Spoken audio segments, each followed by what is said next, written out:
The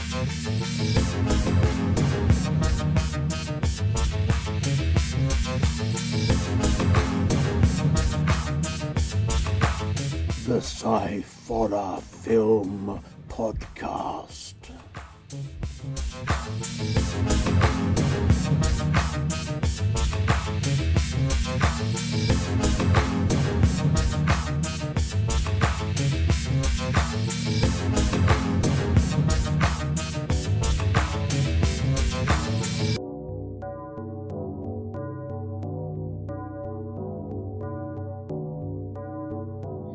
Hello and welcome to the Sciforror Film Podcast. I am Andy Walker, and as always, I have with me here my son Scott. Hello, Scott. Hello. How art thou? Yes, I'm okay, thank you. How are you? Yeah, you're very, all things considered, and the wind up your bum and all that kind of stuff. Yeah, Fair enough. and things and stuff like that. Are we ready to do the reviewly things? Yeah. Yeah. What else would we do? What else would we do? Well, we could just talk. We do that enough.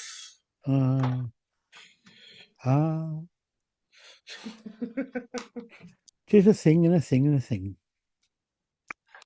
So yes, we have 3 horror-ish films this week, 2 shorts and a long, as normal, and we will start off with a short. And the short we have, first of all, is called We Have a Cat. This is a film by and starring Dane Helg.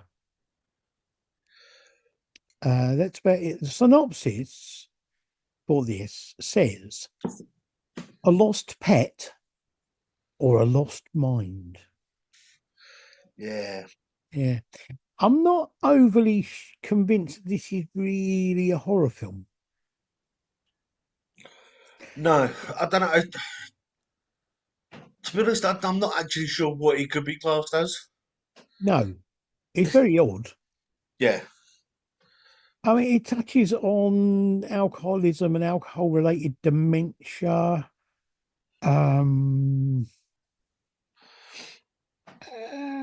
Yeah, I mean, you know, he cuts his finger off in one bit and there's a bit of blood and, you know, yeah, not sure about the horror thing really. I mean, there's some good effects and it's the editing is incredibly sharp and really jolting, which kind of adds to the oddness of the film and the atmosphere. Yeah, I don't know, it's very odd, yeah. I don't know, I agree with you. I don't think maybe there are aspects of it that could be classed as horror, but I don't know, I don't think it is really. Yeah. But yeah, no, I do agree. Like the editing, I think the editing was really well done. The way it was, like it jumped around and everything. And I suppose the subject matter, I suppose it's not. I'm going to class the horror thing, but it's a good thing to touch on. I suppose with the whole sort of, I don't know, sort of the controlling things and the fact that just because you can't see what's going on in someone's head doesn't mean there isn't something. But I mean, I don't know. yeah, It's just a very odd film. yeah, it is. It's not a bad film, and in many ways, I think it's actually quite good. Um, for me, I found it a bit of a hard watch, and I think part of that is because of the fact that it connects to some of my own experiences, Yeah, and uh, and partly partly because of any connection to my own kind of life experiences. But I also found it quite difficult to watch just because it is so very odd. yeah. I've got to admit, look, I get what you're saying about the life experience bit, but I think I found it hard to watch because as much as I'm saying about the editing's good for the way it jumps the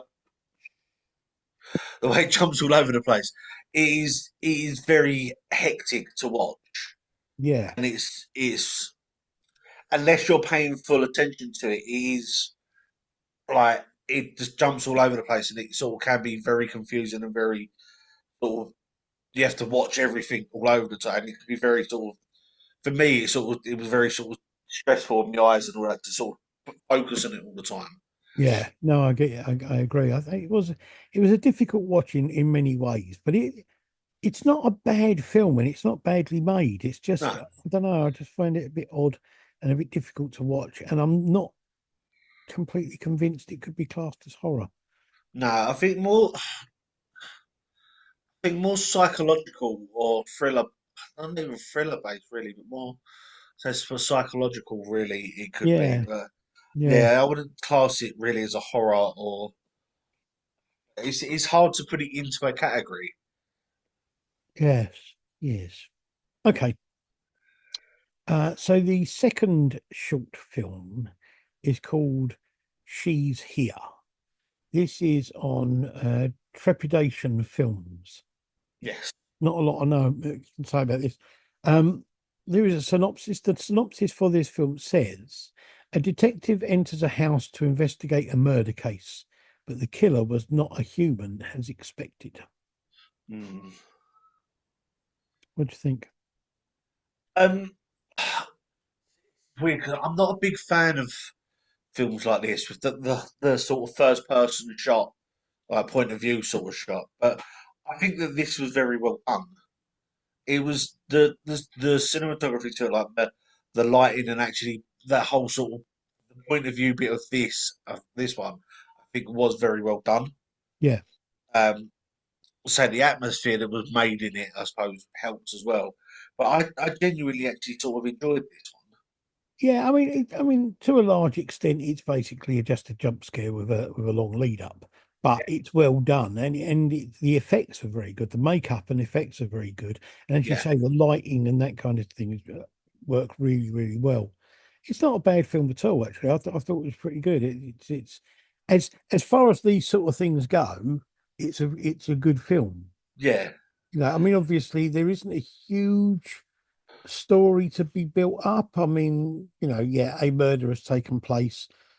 The detective goes in to investigate, and then it kind The- of what happens. my only issue is obviously I've, I, I, I did this again. Like normally, I read the synopsis first and then we watch the film. I completely forgot this time and I just watched it. So it's only afterwards I sort of understood what was going on because I then went and read it. So it's unless you read and know the fact that you're meant to be the point of view of a detective and going in, this is what's going on, it is a bit hard to know that that's going on.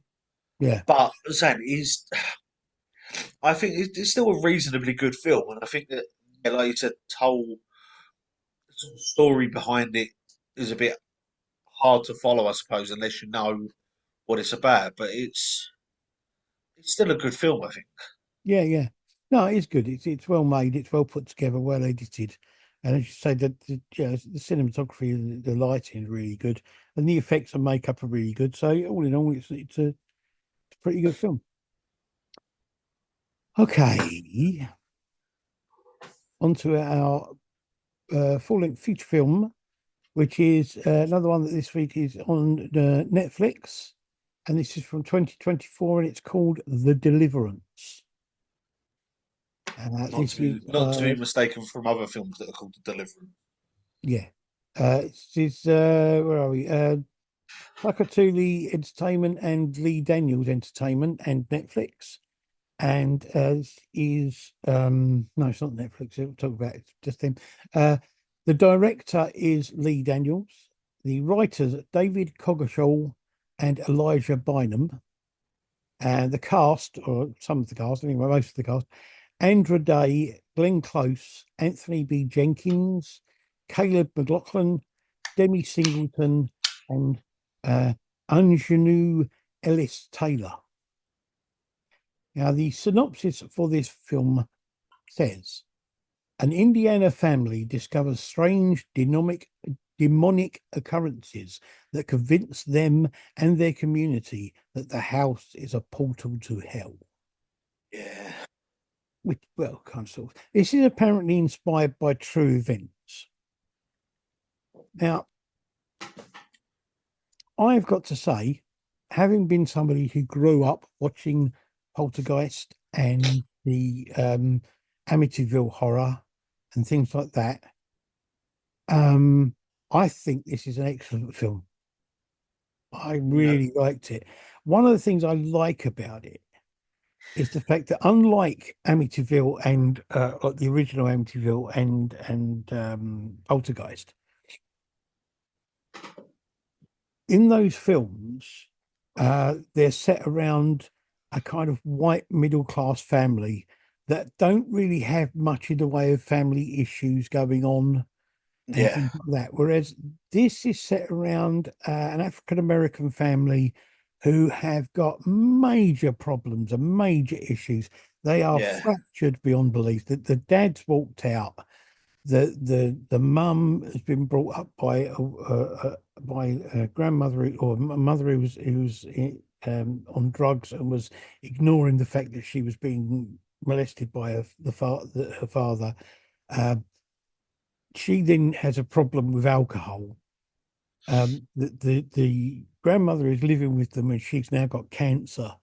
And so, yeah, they're not a kind of, it's not your kind of American squeaky clean sort of, yeah. No, you it's know? not the typical film where everyone's happy and everyone's sort of happy jolly and oh my god, we don't know why this has happened to us sort of thing. And I agree with you. I genuinely like the fact that it wasn't, yeah, like you said, it wasn't the sort of clear cut family. It was a genuine family that have issues, that had problems going on, that they had like, and the fact that I suppose as well the whole way through it, it was the fact that with other films that I've seen of it, it's been like stuff like this. It's always been they go to someone and go, "This is what we think going on," and straight away they're like, "Yeah, right, we believe you." Yeah, But this one, it was genuinely like, "Yeah, all right, whatever." yeah, Like, that's right. yeah, and it's only because someone had been through it before that they turned around and went, "Okay, we'll have a look." And it's that's then what led it down that path. And it's the fact that because don't be funny in real life, if you said to someone, I suppose even in America, that deal with a lot of religious stuff a lot more than obviously we do in the UK. But if if you go to someone, I think my child's a demon, most of them are going to go, maybe they're just a little bit bad tempered. Yeah, yeah, Not sit there and go straight away, go, yeah, you're right. But like this, it actually it's like she gets section. She even gets the children taken away from her, and that whole thing of what goes on and what that sort of the other side of what you actually would happen is that yeah. if you sit there and have all this stuff going on, they're not going to sit there and go, "We can help." They'll go, "Yeah, we're going to take them away because you're a danger."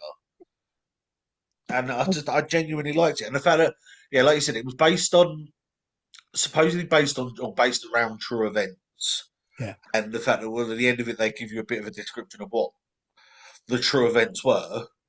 Is I like the fact that they added that in, yeah, yeah. and I Yeah, just good. don't know. I did like it. I think it was a very very well done film. And I would, the I mean, switching as well.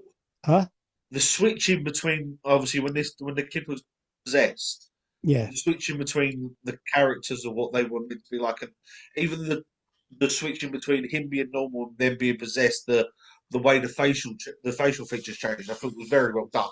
oh yeah. I mean, there are some great effects and makeup in this. It's brilliant, and I, I I like the kind of that it's a kind of slow burn. It's a long, quite a long build up before anything actually happens.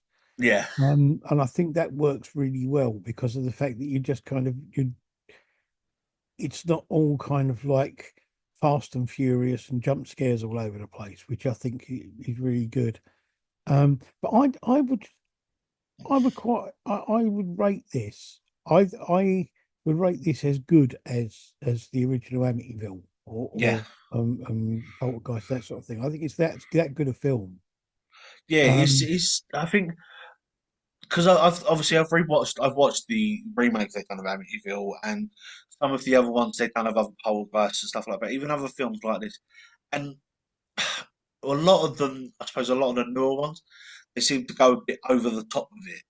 They yeah, sort, I don't know, I don't want to say that bad a bad way. There are times where it just seems to be like very exaggerated what's going on, and it has its moments, but a lot of it is the way that it's portrayed is the fact that it's just it's in her head. yeah, like, Yeah, yeah, okay, you see it, but it's the whole like hearing the noises and hearing things going on. You see it sort of. You don't ever see until later on. You don't see it actually being a the possession sort of it. You just would see what everyone else would see. You see kids bruised and like the kids bruised and the damage to the walls, and you jump to conclusions. yeah, yeah, I like the fact that they've done that. And it's like you said, like with the original poltergeist and stuff like that. It's that sort of that believability sort of factor. yeah. No, I really thought it was an excellent film. And I thought Glenn Close was really good in it. I hadn't seen her play these sort of parts before, and I thought it was a very good part for her. And I thought all the acting was very good. All the kids were really good, and it was quite um I can't think what the word is, but it was quite hard hitting bits in this film in places. Mm. Um, but I think it just works really well. I really like it. I was I must say I was surprised because I wasn't sure because I'd seen it. I'd seen a couple of things people have put online about that they didn't think it was they didn't like it or whatever. And I thought I don't really take a lot of notice of what other people are saying. I prefer to watch and make my own mind up. Yeah, But I just watched this and I thought I really liked that. But when it got to the end, I thought I really enjoyed watching that film. yeah, I did. I did. I did the same thing. I looked at some of the reviews and I was like, okay, it's very mixed reviews of what people thought. And I sat there and thought to myself, do you know what? Like, I don't know, ever sort of like the same as you. Don't sort of pick biases on a review. So I thought I'll give it a chance, and it did. I'm glad that we did because of the fact Yeah, that yeah, it's.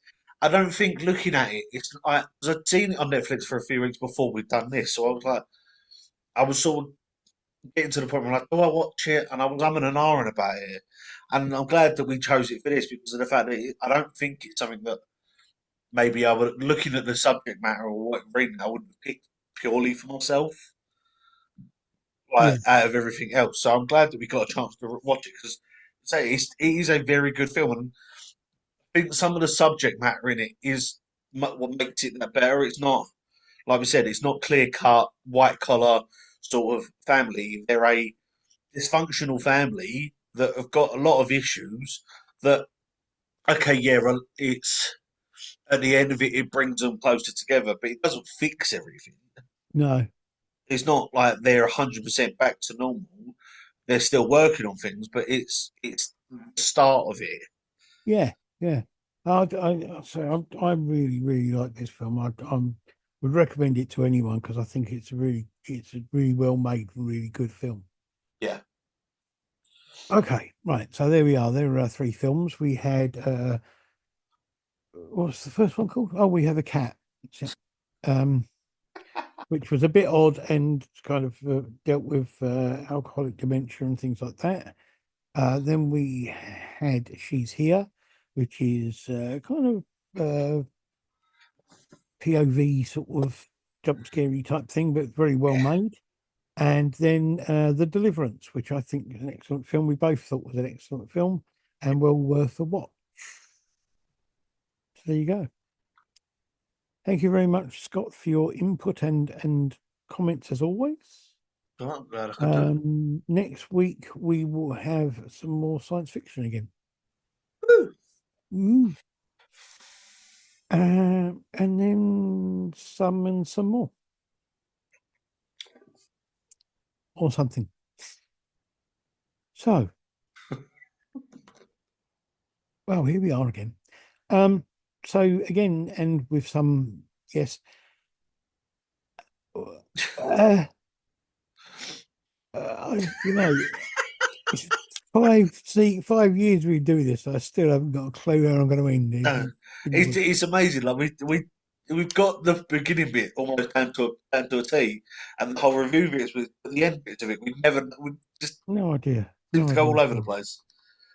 So hopefully people will listen in again or watching again or whatever you're going to do again.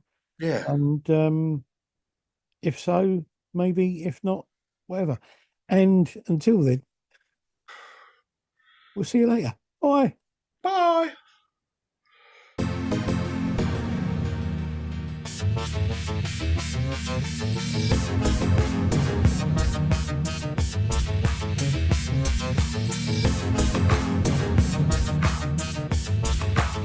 The Sciforror Film Podcast.